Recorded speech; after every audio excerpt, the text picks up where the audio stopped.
Bueno, Bueno, mil disculpas por parece como que tantos, ya están todos presentes y tenemos... Ah, bien, sí, disculpas por tantos problemas por tantas tecnológicos cosas hoy. juntas. Sí, tanto. Pero bueno, creo que ya estamos ok todos. Ahora sí, pues sin Creo que mucho sí, más, creo que creo sí. que podemos empezar. Por fin. Dale, perfecto, perfecto. Bueno, a todo esto debo confesar que en el a las 6 en punto, cuando íbamos a empezar, me llegó un paquete de Amazon. Entonces, bueno, un desastre total, ¿no? Pero bueno, ustedes estaban presentando y, bueno, no escuché francamente, pero me imagino que presentaron a Raquel, que, bueno, Raquel es psicóloga y es user researcher en nuestro equipo de Punto Lab México, que estamos muy contentos de tenerla. Y Martín Sislican es un gran amigo que es un usabólogo, no sé si existe la palabra, pero usabólogo y experto en UX, en accesibilidad y sobre todo en datos abiertos y vive dando conferencias por el mundo y bueno, así es como mi amigo el que da conferencias por el mundo, básicamente. A ver, les cuento de dónde surgió esto, que la idea es hacerlo bien ágil para que, bueno, en 45 minutos sean libres y puedan seguir haciendo más cosas. Esto surgió porque Raquel entró hace poquito a trabajar con nosotros y me dijo, Vero, necesitaría hacer como un glosario porque dicen tantas palabras y tantos conceptos técnicos que me encantaría entender las diferencias entre estos conceptos, lo cual es interesante porque esto lo plantea Raquel que recién entra, pero son conceptos que hay gente que viene hace años trabajando en este mundillo y que también tiene las dudas de cuáles son las diferencias, ¿no? Así que bueno, si les parece, empecemos y la idea es aprovechar que tenemos a nuestro invitado especial Martín para que nos pueda hablar y nos pueda contar a ver qué va pensando él y cuáles son sus observaciones, ¿sí? Así que Raquel, si quieres avanzar, adelante. ¿Ustedes ven bien mi pantalla? Súper, súper, súper, Dale, súper bien. buenísimo. Bueno, Ok. dice que yo hoy a la mañana tuiteamos otra versión del índice, lo que pasa es que le dimos una vueltita, que es, ¿en qué se diferencian las técnicas de user research versus usability testing, que ahora vamos a hablar? ¿En qué se diferencian estos conceptos, ¿no? Que son diseño de experiencia de usuario, diseño de interfaces y diseño de interacción? ¿A qué nos referimos con arquitectura de la información? ¿Qué es el mundo de gamification? ¿Y qué es el mundo de accesibilidad web? Que bueno, tanto estamos en eso con Martín, o bueno, yo estuve en eso en pretérito, pero bueno, Martín sigue estando y dando consultorías de eso. A ver, adelante. Bueno, ¿en qué se diferencian las técnicas de user research y usability testing? Una más. Bueno, a ver, estas son técnicas que, ahora le paso el micrófono a Martín, ¿eh? Estas son técnicas que hacemos en Punto Lab.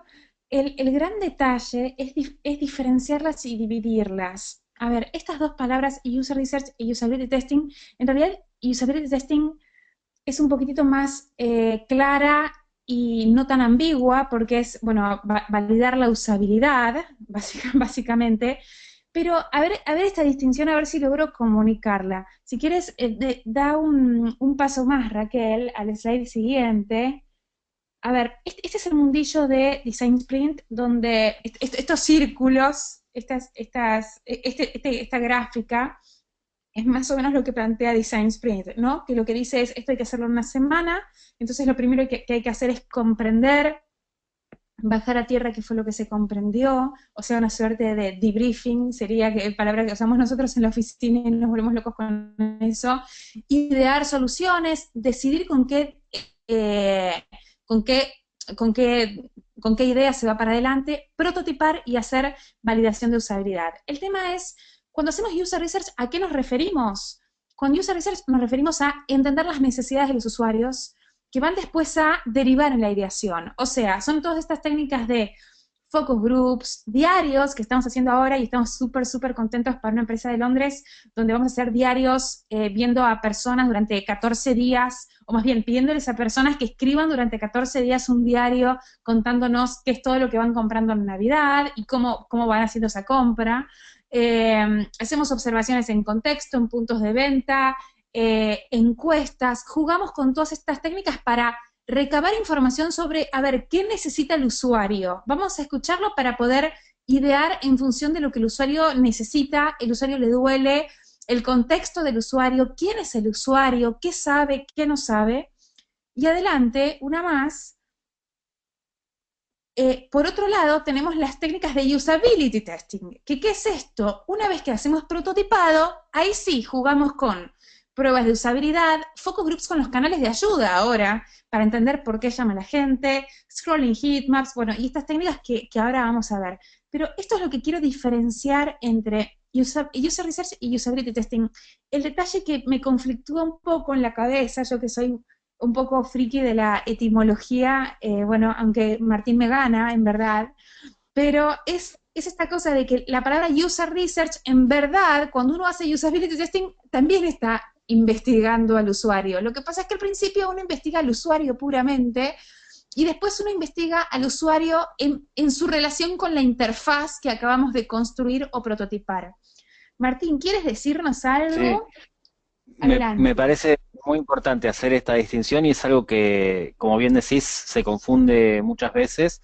Eh, y solamente para aportar mi definición de estos dos términos, yo creo que el user research es un poco más, como más general, más abstracto, y se trata de entender el comportamiento del usuario en general, aunque muchas veces se puede hacer user research en contexto de uso, uno no está poniendo el foco en los puntos de detalle de lo que pasa cuando es usuario usa la interfaz, sino que está poniendo el foco en cuáles son sus objetivos, cuáles son sus metas, en todo caso, cuáles son los sentimientos que lo impulsan a hacer determinadas acciones, en un marco mucho más amplio.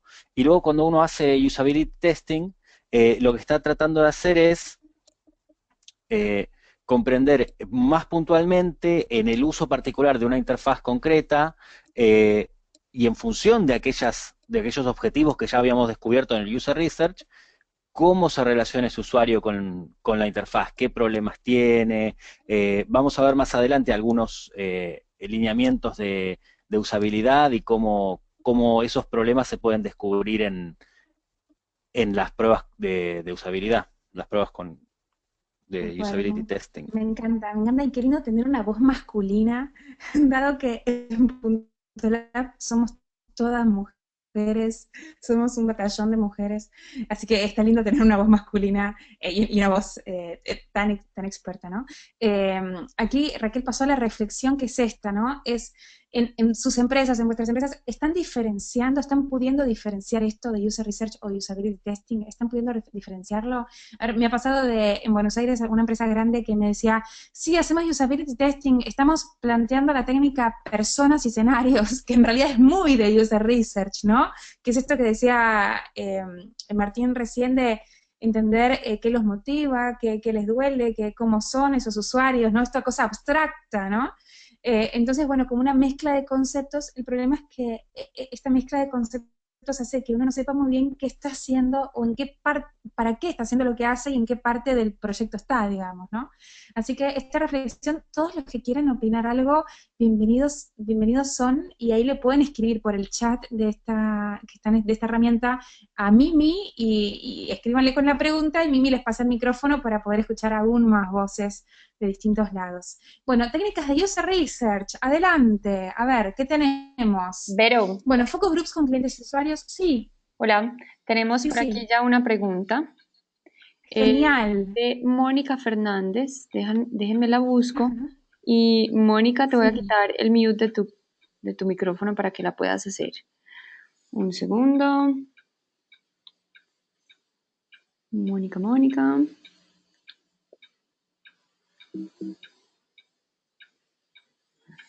Ok. Hola Mónica, ¿me escuchas?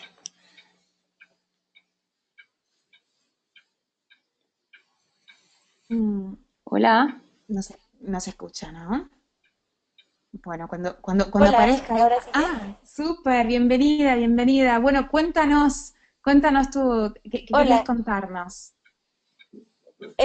pues más que una pregunta era justo, o sea, decir que en usability testing ya debimos haber hecho user research, ¿no? Ese es como en el mundo ideal, porque en teoría en user research es en donde vamos a comprender el contexto en el que el usuario va a utilizar lo que sea que estamos desarrollando, ¿no? Y los comportamientos que tiene. Y al momento de hacer usability testing es ya como el desarrollo tal cual, como ya mencionaron, la parte de prototipados, y ahí es en donde justo tenemos que ver si lo que investigamos al principio casa con el comportamiento que tiene el usuario al utilizar pues nuestro desarrollo. Sí, qué Sí. interesante porque totalmente, totalmente. Martín, ¿quieres decir algo? Sí, justamente estoy muy de acuerdo porque si uno llega a una instancia de pruebas con usuarios sin haber hecho el research antes, es probable que no consiga interpretar algunas acciones de los usuarios o que no consiga diferenciar un tipo de usuario de otro apropiadamente. Me parece que es muy importante y que tampoco se puede hacer como a veces se propone hacer las dos cosas a la vez, ¿no? Hacer la entrevista con el usuario y la prueba en el momento luego resultan mucho más difíciles de analizar los resultados. Totalmente, totalmente. Bueno, mil gracias, Mónica Fernández, ¿no? Mil gracias, mil gracias. Sí. Impresionante lo que... muchas gracias por participar, ¿eh? Impresionante lo que decís, Martín. Sabés que muchos clientes nos piden a nosotros justamente juntar las dos cosas. Y también muchas veces se mezclan estas cosas, ¿no? Pueden hacer pruebas de usabilidad para ver si es útil, esto que hablábamos con Raquel, ¿no, Raquel? La vez pasada, para ver si es útil la funcionalidad. No, a ver, la utilidad no la vas a ver en una prueba de usabilidad. En una prueba de usabilidad vas a ver si es fácil de usar. Si es útil, tiene que ver con otras cosas. Tiene que ver con si la gente tiene esa necesidad y validar en producción a ver si este tema resuelve, si nuestra solución resuelve esa necesidad, ¿no? Pero bueno, hay diferenciar usabilidad de utilidad, ¿sí? Bueno, entonces, focos con clientes y usuarios que los hacemos normalmente súper enfocados en el mundo digital, ¿no? En el mundo de cuáles son las necesidades de los usuarios en cada paso del user journey, ¿no? En cada paso en cada step que dan en su compra y en su vínculo con un supermercado online, por ejemplo, ¿no? Adelante, Raquel. Bueno, ay, miren, ahí me tienen jugando. Bueno, es que para mí es muy lúdico, digamos, pero haciendo un focus group con un supermercado de Perú. Entrevistas individuales, que es, bueno, como un focus group, pero individual, básicamente, para profundizar mucho más, porque también uno puede profundizar en 40, 45 minutos una historia y entender muchísimo más un contexto que quizás uno no lo entienda cuando uno está haciendo un focus donde, bueno, hay bastantes personas y uno tiene que dedicarse a todos en un focus, ¿no? Sigamos Sí, una adelante. Sí, diferencia, puedo hacer una aclaración sobre estas últimas dos a técnicas. full, Ah, a Hay, full. hay una diferencia que me parece muy interesante, que es que en el focus group muchas veces, cuando hay muchas personas, algunas terminan dominando la conversación y la gente tiende a estar de acuerdo con la postura de la persona que habla más, y eso en la entrevista individual no existe, y por eso me parece, es mi técnica preferida la entrevista individual, porque permite explayarse, permite descubrir el modelo mental o el mundo mental del usuario sin interferencia de otras personas que muchas veces hacen que se distraiga o que simplemente prefiera estar de acuerdo con el que habla más para no generar un conflicto en ese contexto. Totalmente, totalmente. Tremendo tema bueno, que es un desafío para las investigadoras de Punto Lab, cuando hacen un focus group, que siempre jugamos con esto de poner papelitos, que cada uno escriba en un papelito su respuesta y que después cada uno la lea y después, a partir de eso empecemos la discusión, porque si no los que más hablan se comen la conversación y dominan, básicamente, dominan el pensamiento, ¿no? Y los otros van diciendo todo a que sí, ¿no? Todo que sí. Bueno, diarios. Martín, cuando quieras, interrumpime vilmente, que no hay ningún problema. Bueno, diarios. Diarios justo estamos haciendo para un proyecto, para un cliente de Londres y estamos sumamente contentos en Punto Lab, o contentas, porque al momento somos un equipo muy femenino. Eh, y lo que estamos haciendo, a ver, ¿cómo lo estructuramos? Lo estructuramos con una entrevista inicial para cada uno de los usuarios, bueno, en este caso son dos tandas de 12 usuarios. Luego les damos un Google Form para que empiecen a anotar día tras día, de hecho, varias veces al día, todo lo que hicieron por su compra navideña, y cuando terminen de hacer la compra, aparte tienen que grabar videitos y hacernos capturas de pantallas y qué sé yo, y cuando terminan todo esto vuelven a una entrevista final a contarnos su experiencia de compra. Y esto es un diario y es muy interesante para entender la evolución de cómo es trayecto que hace el usuario un poco desde que sabe que tiene que comprar hasta que ve opciones, ve distintas opciones, qué características mira, cómo filtra, cómo descarta, como diría Vera Ursúa de nuestro equipo, que siempre dice filtrar es descartar, y el usuario va descartando, descartando hasta que toma la decisión y finalmente compra, ¿no? Entonces uno con estas técnicas del diario puede analizar todo esto. Por ejemplo, cómo se hace una compra compartida, que justo estábamos mirando ayer cómo se define la compra de un departamento, ¿no? De un apartamento, con quién comparten la información, qué información comparte, cómo incide la opinión de los otros y cómo necesita esa persona almacenarla en el sistema, ¿no? Lo cual es muy interesante. Adelante. A ver, observaciones en contexto, bueno, acá lo tenemos a mi hombre, que observaciones en contexto es esto, ¿no? Es justamente esa pantalla que vimos recién, es mi chico luchando con la interfaz de la aerolínea. Él es daltónico y siempre tiene problemas con estas cosas, y no podía darse cuenta cuál era el sillón, cuál era el asiento seleccionado, cuál no sé qué pasaba, una cosa así, y tuvo que venir el tipo de ahí de Volaris a ayudarlo, ¿no?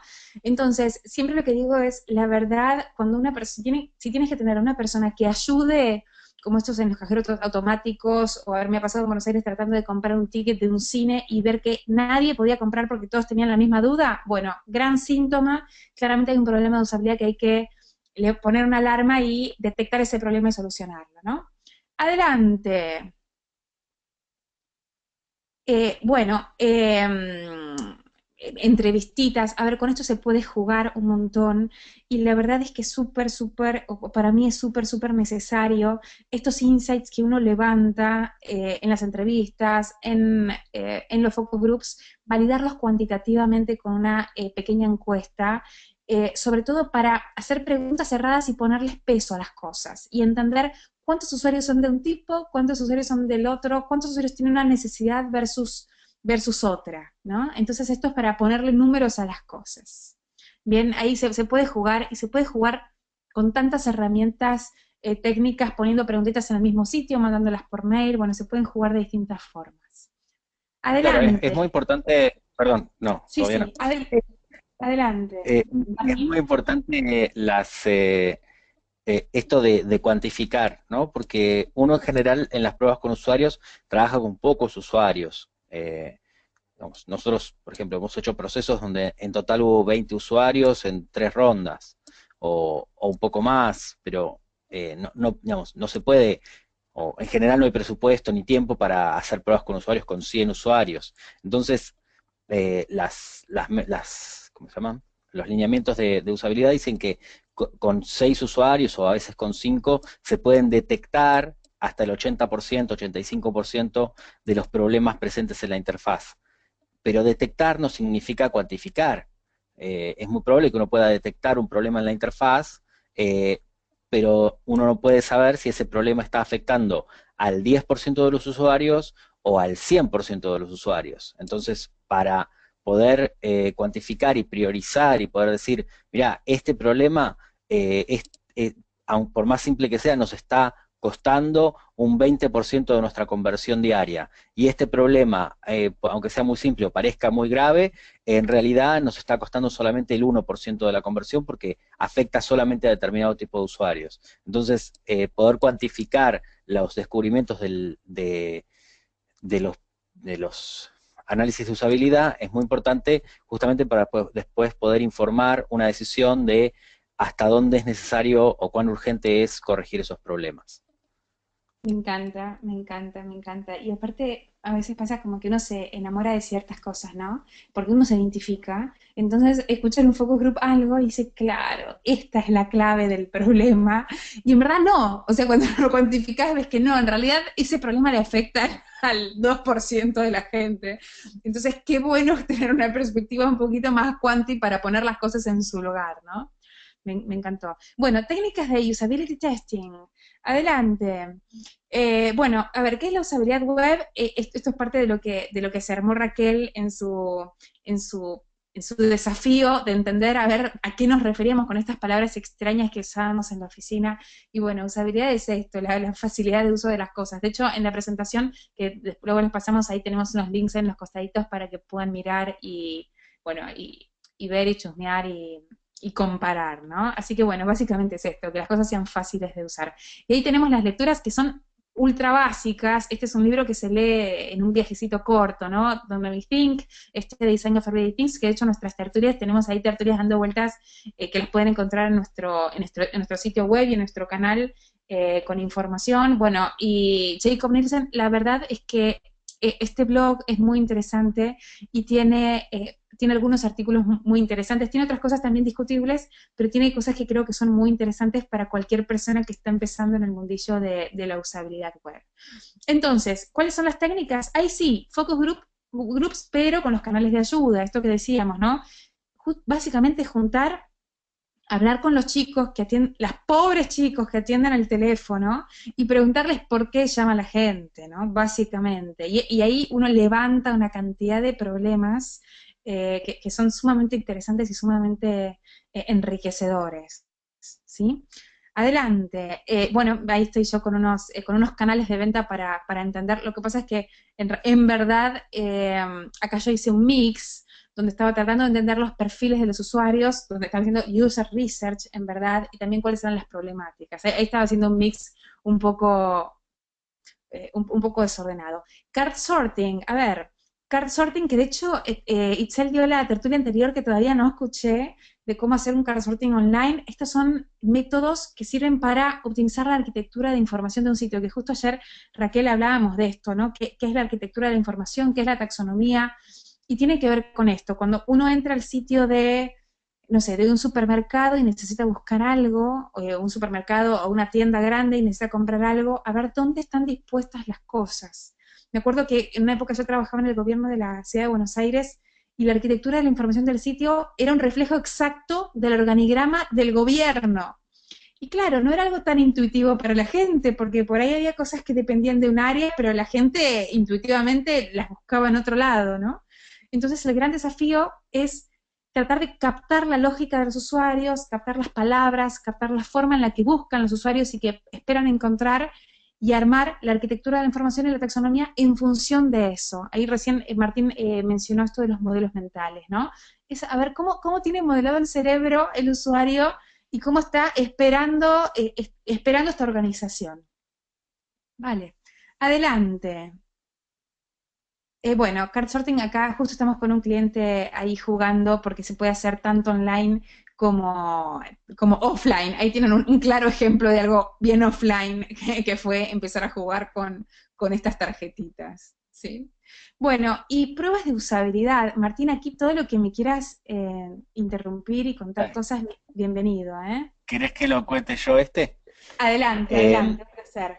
Bueno, me parece genial el momento de observar a un usuario usando una interfaz. Ese es mi momento preferido de todo el proceso de diseño de un producto digital, porque es el momento donde todo el trabajo que se hizo de tratar de entender y de crear, digamos, se puede comprobar si la persona lo puede utilizar bien.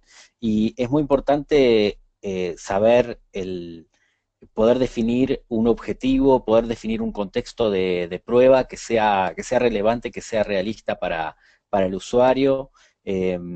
Por ejemplo, una persona que nunca viajó en avión y ponerle una propuesta de, bueno, estarías comprando un pasaje de avión, quizás no sería la mejor prueba porque la persona no tiene experiencia, no sabe, o quizás sí, quizás estábamos intentando ir a ese tipo de usuarios, pero es muy importante entender la relevancia de la tarea que le damos al usuario en el contexto de la prueba de usuarios, y justamente lo que nos va a ayudar es observar su cara y observar sus acciones en la pantalla en el momento en que duda, en el momento en que no entiende lo que tiene que hacer, en el momento en que vuelve para atrás con el navegador, dijo, ay, no sé, fui para acá, pero no estaba lo que yo estaba buscando. Y es muy importante también el protocolo Think Aloud, es decir, pedirle a la persona que piense en voz alta, pedirle que antes de que vaya a hacer algo nos cuente qué es lo que va a hacer, luego de hacer algo nos cuente si lo que pasó era lo que esperaba que pasara. Entonces todo eso, idealmente el test de usabilidad se hace entre dos personas, o por lo menos dos roles, que es el facilitador y el que documenta, digamos, el que toma nota de lo que pasa. Y si el prototipo es en papel, se puede hacer entre tres, con una persona ocupando el rol de la computadora y moviendo los papeles uno encima del otro, y realmente es una acción muy divertida, muy constructiva, y a mí me llena de placer poder hacerla. Qué lindo. Sí, totalmente, totalmente, totalmente. Bueno, aquí la tenemos a Itzel, que es nuestra coordinadora operativa de la oficina, que está a cargo de todo. Y en ese momento no teníamos el crecimiento que tenemos ahora en Punto Lab, y en ese momento ella se podía tomar el tiempo de hacer pruebas de usabilidad, que ya no, digamos, pero ahí estamos con uno de nuestros clientes haciendo pruebas, y veo una para atrás, Raquel, porque quiero decir solamente una cosita que, a ver, esto es una pavada que yo le escribí, una tontería, como se diría acá en España, que la hice la primera vez que di un mini workshop hace muchísimos años, que fue diferenciar esto, que es, una cosa es lo que el usuario hace, otra cosa es lo que el usuario interpreta que hizo, y otra cosa es lo que el usuario llega a expresar. Y esto es clave, es como mind the gap, ¿no? Como cuando uno está en Londres y es tipo, cuidado con ese gap que hay entre el tren y el andén, porque uno se puede caer. Bueno, acá uno se cae si no diferencia estas cosas. Y aparte hay un gran gap entre cada cosa. Una cosa es lo que al usuario realmente le pasa. Lo que le pasa, lo que interpreta que le pasó, hay tanta distancia, pero tanta. Es como mi mamá tratando de contarme, que lo hace muchas veces, qué fue lo que intentó hacer para bajar un archivo PDF, que no, pobre, se confunde con 1000 cosas, y ya sé que se confunde con otras cosas que las que cree que se confundió, ¿no? Es tipo, no, está roto, no funciona, o puede decir cualquier cosa. Entonces, algo súper, súper importante en esto de la observación que contaba Martín, es que en las pruebas de usabilidad se observa. Y sí, se escucha donde el usuario que vaya contando y pensando en voz alta para que nos ayude a orientarnos. Pero cuando después el usuario empieza a hacer interpretaciones sobre lo que hizo y a expresarse, francamente hay que agarrarlo con pinzas. No sé si se usa esta expresión en Colombia, Mimi, y en México, Raquel, pero agarrarlo con pinzas es como no les crean demasiado, porque puede ser que los usuarios digan, me encantó, qué fácil de usar, y no pudo resolver absolutamente nada. Entonces, en las pruebas de usabilidad hay que enfocarse en lo que los usuarios hacen, ¿sí? No en lo que dicen, sino en lo que hacen. Bueno, adelante.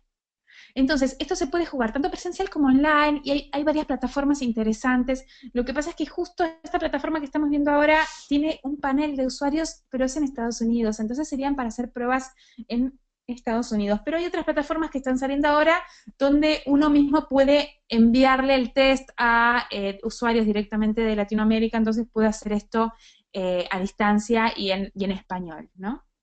Adelante. Pruebas de usabilidad sobre sitios. Bueno, la diferencia es simplemente que esto también se puede hacer sobre prototipos o sobre sitios web que estén funcionando, que ya estén funcionando y que ya estén online, obviamente, y acá es directamente sobre el sitio, ¿no? O acá. Adelante. Bueno, ahí me tienen, estoy haciendo pruebas de usabilidad, esta no soy yo, esta es una usuaria, en un supermercado de Perú, donde lo que hicimos fue poner una mesa, nos dieron unos regalitos, el director de e-commerce del supermercado nos dio unas lamparitas para que regalemos, y les pedíamos a los usuarios que pasaban que compren una leche. Esa era la tarea, comprar una leche en el sitio, y ninguno de los usuarios pudo. Estuvimos dos días y ninguno de los usuarios pudo. Y no solamente eso, sino que las cosas con las que se equivocaban eran interesantísimas. Y estas son las cosas que se ven en el sitio web. Obviamente, si esto uno lo hace sobre prototipos en papel, arreglarlo va a ser muchísimo más barato, pero bueno, también se tiene que hacer cuando ya esté todo en producción, ¿no? Adelante. Bueno, encuestas interactivas con mapas de calor. A ver si haces una más, Raquel, si aparece un ejemplo. No me acuerdo. Sí, súper. Bueno, estas son las encuestas que siempre hablamos y que de hecho tenemos una tertulia. Nuestra primera tertulia fue contar cómo se configuran estas encuestas, que es jugar con estas herramientas donde uno les va pidiendo a las personas que señalen dentro de la pantalla, y nosotros luego vemos los mapas de calor para ver qué cosas encontraron y qué cosas no encontraron, ¿sí? Y acá sí podemos jugar con lo quanti, esto que dice Martín, que qué interesante que uno a veces, obviamente cuando hace pruebas de usabilidad no tiene presupuesto para hacer, o en muchos casos 100 pruebas de usabilidad, 200 pruebas de usabilidad, pero uno puede jugar, entonces hace lo quali por un lado, con poquitos usuarios, y profundiza, y por otro lado también tiene estos mapas de calor, donde empieza a tener un poco más de números, y un poco más de decir, che, acá solamente el 30% te encontró las cosas, y estuvimos con, no sé, 300 usuarios, ¿no? Entonces, ok, listo, esto es una gran alarma. Adelante. Ahí cualquier persona que me quiera interrumpir, bienvenido sea, ¿eh? Bueno, estas son otras herramientas que son Scrolling, Click and Move Heatmaps. ¿Y qué son? A ver, sigamos una adelante, Raquel. Bueno, acá muy interesante es saber hasta dónde hace scrolling la gente, ¿no? Hasta qué puntos hace scrolling y de hecho, en función de esto, dónde vamos a poner la información que nos parece más relevante. Adelante. Bueno, Click Heatmaps es también para entender a ver dónde hace clic la gente. Yo creo que esto es interesante para saber, básicamente, si son links, uno tiene la información en Analytics, pero cuando no son links, es interesante para detectar falsos affordances, o sea, elementos que parecen interactivos pero que no lo son y que confunden. Entonces uno puede encontrar estas cositas y, bueno, y modificarlas, ¿no? Adelante. Bueno, acá es por donde mueven el mouse la gente. La verdad, bastante controversial entender cuál es el valor y cuál es, o sea, con qué cosas tiene correlación exactamente el movimiento del mouse. Pero bueno, son herramientas con las que se puede jugar y probar. Y la grabación de sesiones, que es muy interesante, uno se convierte en una suerte de voyeur de los usuarios, pero es muy interesante. Los otros días hicimos un ejercicio y a ver, uno de los campos de un formulario decía dirección, pero era la dirección de la casa, del domicilio, y uno de los chicos escribió, no sé, matías@gmail.com, y me moría de la risa porque se dio cuenta y cuando terminó lo borró y después escribió, y me morí de la risa porque dije, claro, para un millennial la dirección es la dirección en internet, o sea, no la dirección de la casa. Pero bueno, muy interesante a ver cómo ponerlo para que no ocurran esos errores, ¿no? Adelante. Sí, es muy Sí, interesante poder mirar a un usuario en vivo en el momento en el que lo está haciendo, o poder hacer un replay de la sesión, porque uno en general está mirando la flechita del mouse o lo que escribe y dice, ¿por qué hizo eso? Y en general, digamos, cuando he hecho esa técnica, me falta la cara del usuario. Eh, y hay algunas herramientas, como mencionabas recién, que te permiten hacer la prueba remota y grabar la cara, pero no sobre una sesión en producción, digamos. Y entonces creo que ver la cara del usuario agrega mucha más información, pero obviamente es, de nuevo, más caro, menos escalable y muchas veces está bueno simplemente ver el movimiento del mouse y las teclas. sí, totalmente, totalmente. Bueno, y estas herramientas que son súper lindas, con las que también estamos, son servicios que ofrecemos en Punto Lab. Ay, no, nos tira mensajes satánicos la computadora de Raquel. A ver, sigamos una más adelante. Em, Miren, este es un formulario con el que jugué, es un formulario de Yoko Ono, que me encantó cuando lo vi en una muestra de ella que me fascinó, y que es un formulario muy bizarro, entonces lo puse y quería traquear a ver cuáles eran los campos que generaban problemas, y bueno, ahí vimos que el 20% de la gente no quería completar el peso, o sea, cuando decía cuánto pesas, en ese campo como que lo querían dejar, o sea, no lo querían completar básicamente, lo cual fue muy interesante. Obviamente, cuando uno, bueno, cuantitativamente va midiendo todo esto, pero bueno, nosotros desde Punta Lab también ofrecemos estas técnicas para darles visibilidad a los chicos de UX, que muchas veces o en muchas empresas hay como ciertas disociaciones entre los de analítica están por un lado, los de UX están por el otro, pero qué bueno que esta información esté compartida y todos la vayan visualizando fuertemente, ¿no? Siempre hablo de un supermercado que se llama Superama en México, que es de Superama de casa, que para pedir una leche online tenés que poner tu estado civil, literal, literal. Entonces, si ellos vieran la cantidad de gente que no quiere responder el estado civil, quizás les llamaría, dirían, uy, claro, hace falta pedirlo para que la gente pueda comprar un pan, y bueno, quizás se lo podría replantear, ¿no? Martín, ¿quieres Claro, decir algo? es exactamente eso. Es muy importante ver en qué paso del formulario es donde perdés la mayor cantidad de gente.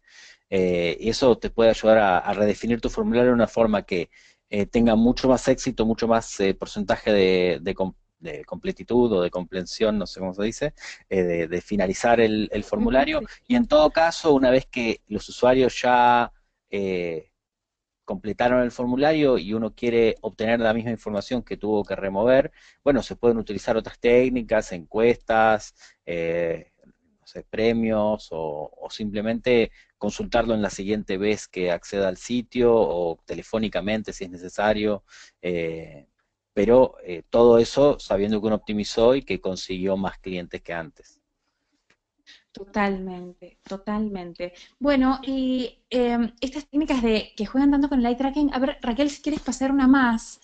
Eh, Estamos también, bueno, cosas que estamos ofreciendo también en Punto Lab y tienen que ver con esto. Cuando hablabas recién de la cara, esto lo hacemos con un laboratorio de aquí de Valencia, justo donde estoy en este momento, y lo que hace esta técnica es básicamente mirar la cara y empezar a como distinguir cuáles son las emociones de las personas, cuáles son los movimientos faciales y en función de eso decodificar en emociones, ¿no? Lo cual puede ser interesante si uno quisiera, por ejemplo, no sé, cambiar la home de un sitio muy importante, entonces a ver qué impacto, cuál es el impacto emocional que genera en la cara de los usuarios, y uno puede jugar con estas cosas. Adelante. Bueno, vamos a seguir rápidamente porque nos quedan 10 minutos nada más. Pero ¿en qué se diferencia UX, UI, diseño de interacción? Martín, ¿quieres explicarlo tú así como en un párrafo? O sea, en Por un párrafo supuesto, tuyo. UX es la experiencia de usuario, es decir, todo lo que le pasa al usuario utilizando un sitio y optimizarla es un proceso que tiene mucho que ver con el diseño, pero no tiene específicamente que ver con la interfaz. UI es interfaz de usuario, es decir, cuáles son los elementos que el sistema o que el proceso le presenta al usuario con los que el usuario tiene que interactuar. Y IXD es Interaction Design, diseño de interacción, que es el proceso de pensar en todos los canales de interacción, todos aquellos lugares donde va a haber interfaces de usuario y optimizar esas interfaces de usuario. Creo que esa es la diferencia, no sé si querés decirlo de otra forma. Sí, súper, súper, súper. Aquí la pregunta que me hacía, y bueno, que agregué a ver si aparece en esta presentación, Raquel, una más. Bueno, perdón, en realidad yo creo que el gran dios del diseño de interacción, que tuve el placer de conocerlo personalmente en San Francisco, es este hombre que es Luke W, vamos a ponerle, que lo pueden encontrar. Rablowski. Sí, sí, claro, es como un balbuceo el apellido, ¿no? Pero lo que tiene este hombre, que me parece un genio, es que es sumamente maestro y docente y se ha ocupado de escribir libros, de escribir artículos y de hacer estos videitos. Obviamente hay gente que le pone plata para que los haga, pero bueno, a él le encanta hacerlo y es sumamente didáctico. Así que si tienen una tarde tranquila, se pueden ver todos sus videos del how to del tipo porque me parecen fabulosos. Y el tipo analiza esta interacción humano-máquina, ¿no? ¿Qué le pasa al humano cuando toca un botón y no da feedback de interacción? ¿O qué pasa en los flujos, ¿no? Y este es el análisis del diseñador de interacción, que algo interesante también es la diferencia entre el diseñador gráfico y el diseñador de interacción. Porque muchas veces el diseñador gráfico, bueno, en verdad, está trabajando en 2D, en dos dimensiones y se olvida de que la interfaz tiene que hablar con el ser humano y que se tiene que generar una interacción en esa dinámica. Entonces, ahí tiene que hacer como una suerte de upgrade el diseñador gráfico para empezar a pensar en flujos y empezar a pensar en esta conversación humano-máquina que se tiene que establecer para que la experiencia del usuario sea buena, ¿no? Adelante. Y reflexión, A ver, una pregunta que me hacía hoy es, ¿están diferenciando sus empresas el diseñador de interacción? Perdón, mi perro Taylor está ladrando y se escucha en el background, perdón. ¿Están diferenciando sus empresas el diseñador de interacción versus el diseñador visual o gráfico? ¿Por qué sí, por qué no? ¿Cuál creen que sería el valor? Cualquier persona que quiera ahí dejarnos algún comment a través de Mimi, a través del chat, bienvenido es, ¿eh? Bueno, arquitectura de la información. Vamos a ir rápidamente. Bueno, arquitectura de la información. Tincho, si quieres explicar, adelante. A mí me gustó mucho una definición, que no es la que está acá, pero de arquitectura de información, que es crear caminos hacia el conocimiento.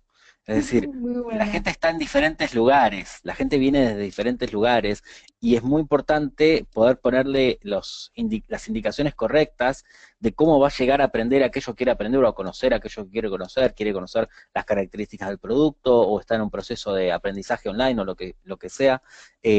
Cómo es que va a llegar y cuáles son los carteles que hay que ponerle para que llegue, con las palabras que ya conoce, con las cosas que no lo confundan para que llegue de la forma más rápida y más eficiente hacia su objetivo.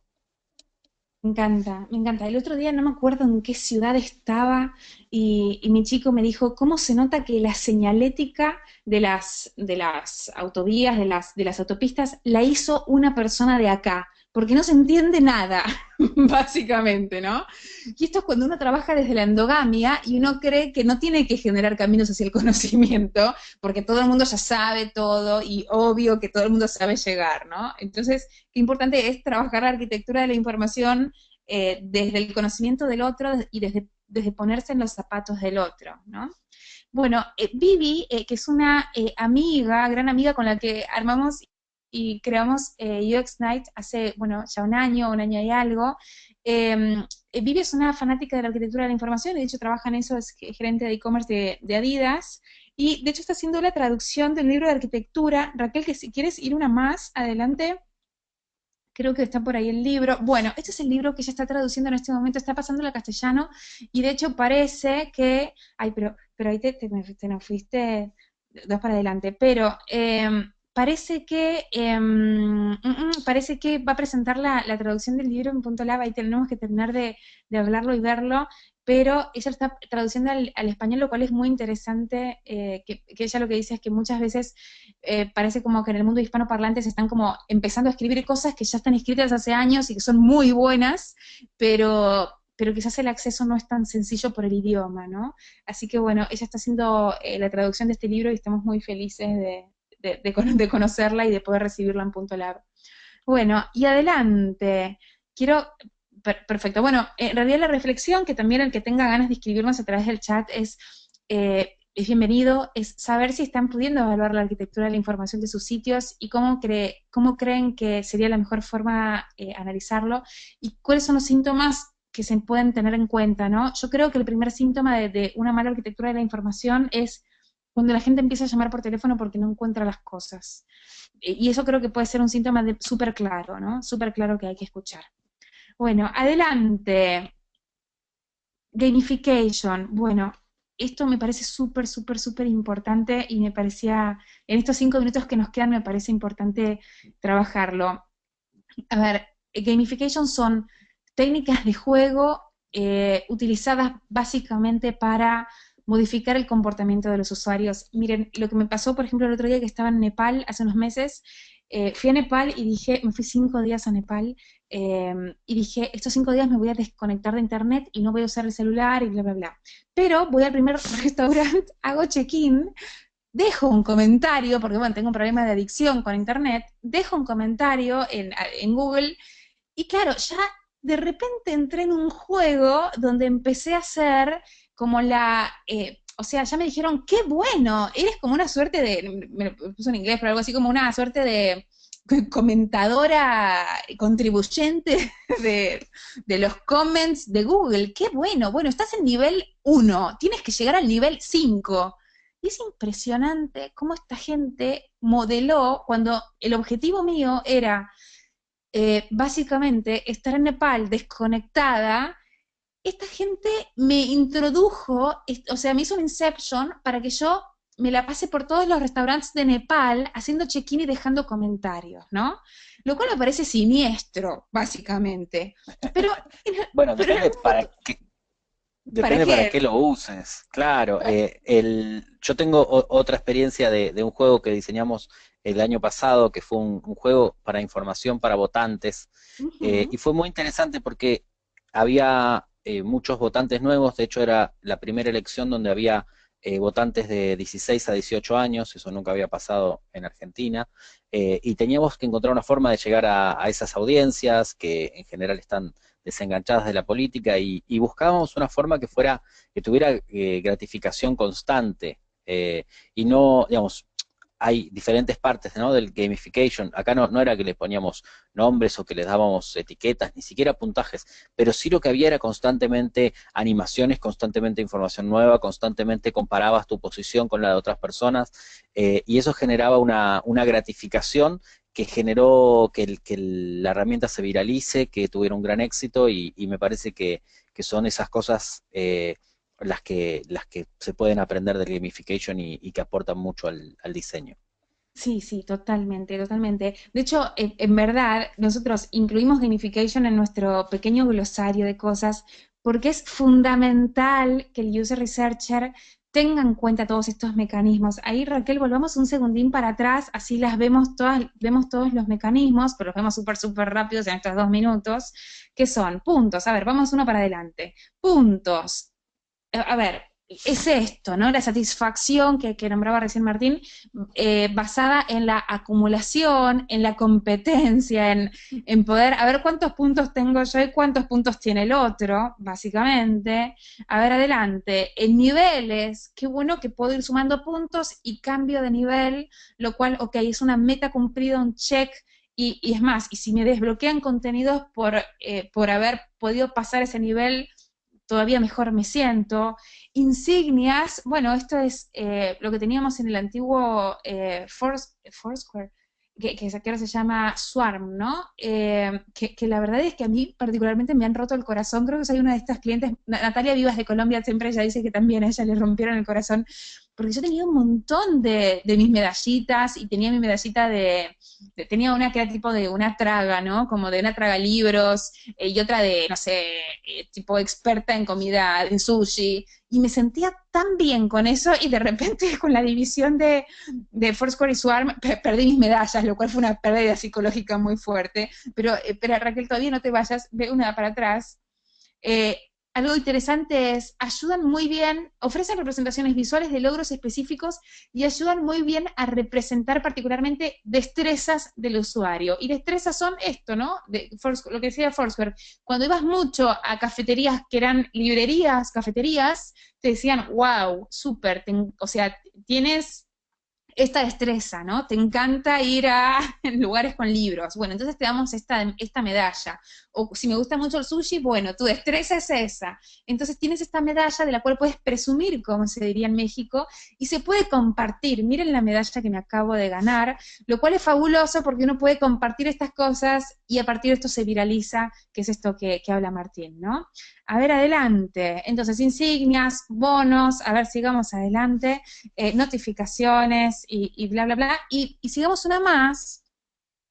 Bueno, todo esto vinculado también con el mundo del social proof, que creo que ahí vamos a dedicarle una tertulia específica, invitando a alguien, algún experto en social proof que también nos pueda dar su visión. Bueno, esto de hecho, esta captura de pantalla que le acabo de subir hace un ratito, es justo lo que me pasó cuando fui a Nepal, que fue esto, ¿no? De repente me convertí en un buscador de misiones donde tenía que ir haciendo check-in en distintos lados, ¿no? Que sí, en mi momento me pareció como terrible, pero obviamente gamification es lo que ayuda a que el usuario eh, haga ciertos comportamientos en la web y lo siga haciendo, y esto sirve para que básicamente tengamos un mundo donde uno pueda llegar a un restaurante y pueda ver todos los comentarios de la comunidad, ¿sí? Adelante. A ver, bueno, autores, que esto igual está en la presentación que ahí Mimi después en un ratito les va a pasar, pero bueno, sigamos para adelante para ver el último slide, en verdad. uno más, que es el mundo de la accesibilidad web. Y ahí, Martín, a ver si quieres contarnos en un párrafo, quieres contarle a la gente qué es la accesibilidad web, eres bienvenido.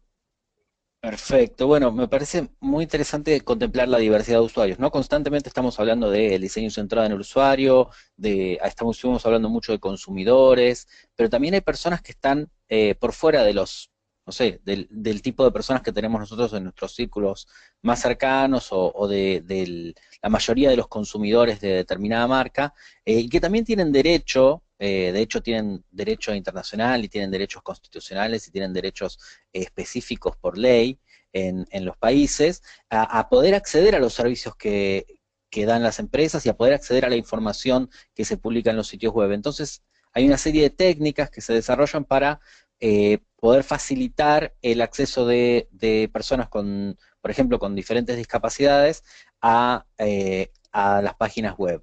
Es muy interesante poder entender la diversidad de estas discapacidades. Hay discapacidades motrices, por ejemplo, hay gente que no tiene suficiente precisión, por ejemplo, para mover el puntero, o gente que no tiene suficiente fuerza para hacer un drag and drop, que no puede mover el mouse teniendo el clic apretado, o hay gente que tiene problemas cognitivos, que por ahí no puede comprender o retener o no tiene suficiente memoria, también hay problemas visuales, problemas auditivos, etcétera. Entonces, para satisfacer las necesidades de estas personas hay una serie de ayudas técnicas que son diferentes aparatos. El más conocido es el lector de pantalla, por ejemplo, para que las personas ciegas puedan navegar por internet, y entonces para poder adaptar un sitio a esas ayudas técnicas es necesario respetar determinados lineamientos, y dentro de esos lineamientos está lo que aparece acá, es decir, conseguir que los sitios sean perceptibles, que sean operables,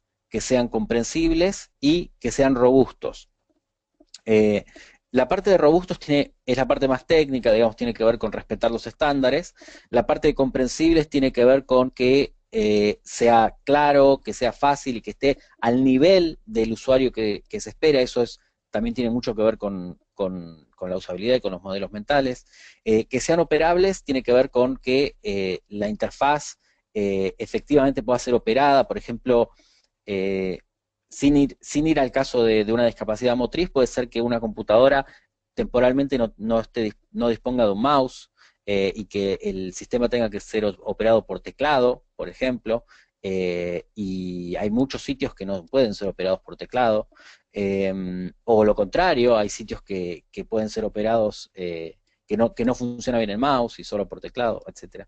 Y perceptibles, bueno, que se pueda ver la información, por ejemplo, el contraste, o digamos, no sé, una cosa que se superpone a la otra, algo que tenga mucha opacidad y que no permite pues muy poca opacidad y que no se consigue visualizar. También lo que mencionabas más temprano sobre el daltonismo, que son las diferentes discapacidades para percibir el color. Y bueno, me parece que está excelentemente elegida Olga Carreras como ejemplo de alguien que es una autora espectacular sobre estos contenidos en español.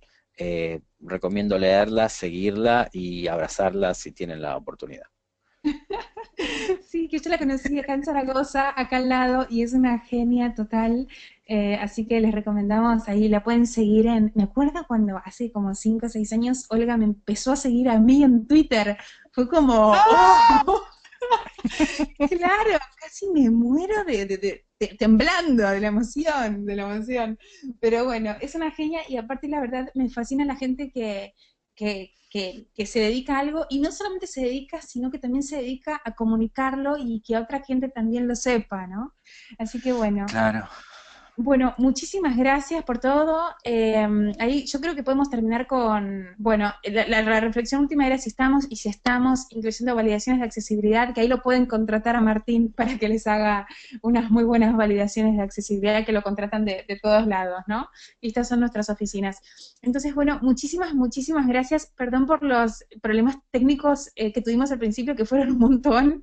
Y bueno, y desde ya, mil gracias a Mimi, que está siempre ayudándonos y apoyándonos apoyándonos con toda la parte técnica, Emi y Ale de Colombia. Mil gracias a Raquel que tuvo esta idea de a ver cómo reunir como estos conceptos que uno tiene que estudiar cuando empieza a trabajar en User Research. Y bueno, Martín, un privilegio tenerte como invitado especial, un privilegio absoluto.